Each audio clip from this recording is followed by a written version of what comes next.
This summer marks the 40th anniversary of one of the most frightening episodes in the history of New York City.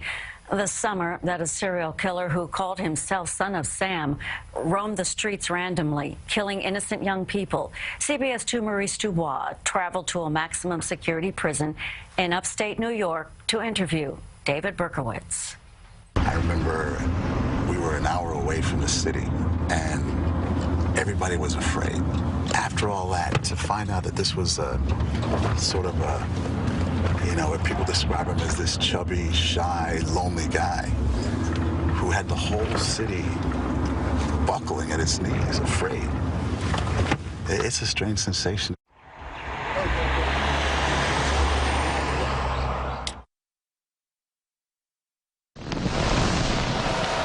Serial killer's about to walk in here and talk with us. I think there he goes right there.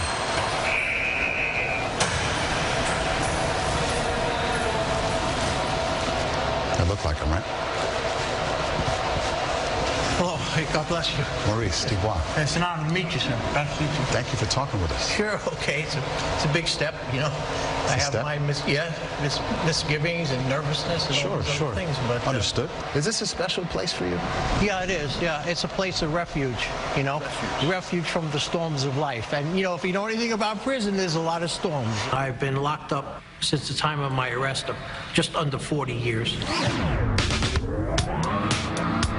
You know, 1977, among other things, was the year that Studio 54 opened. It was a time of sexual liberation, perhaps the last gasps of the anything goes sexual revolution. I like to disco. As a single woman, I feel safe here. This was the era of Saturday Night Fever. And it was that throbbing music that became the backdrop for all the wacky behavior that was going on in the city at the time, including a murder spree by a serial killer. I mean, I grew up in the Bronx. I had good times and bad times. I had some struggles over certain issues that happened, but I also had times of adventure when I played ball with my friends. It was, in many ways, a normal childhood, but that also wrestled with self-destructive behavior. Why? Well, when I was about 4 or 5, I learned that I was adopted. I struggled with a lot of depression as a child and obsessions with death because I thought I deserved to die. Wanted to eventually get my own apartment. You know, wanted to find a girl, maybe get married and raise a family, and I had all kinds of perfectly normal hopes and dreams. What would you tell 23-year-old David Berkowitz today? Turn around before it's too late, because destruction is coming, you know. Berkowitz was arrested 40 years ago last night at 10 o'clock. You can imagine how relieved the entire city, the region was. A tremendous weight had been lifted. And you can watch Son of Sam, the Killer Speaks tonight at 10 right here on CBS 2 before the news at 11. Survivors and NYPD detectives also weigh in. You'll want to hear their perspective on forgiveness, conspiracy theories, and much more tonight.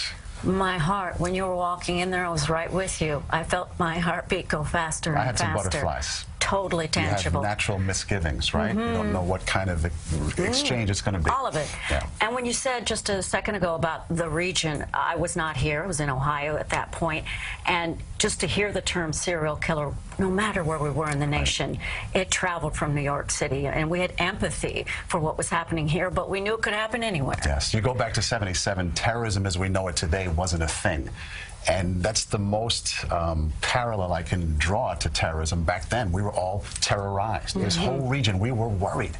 Didn't know where this guy was. And it turns out to be this man. So I hope you watch tonight at 10. Tonight at 10 on CBS. Maurice, thank you. Thanks.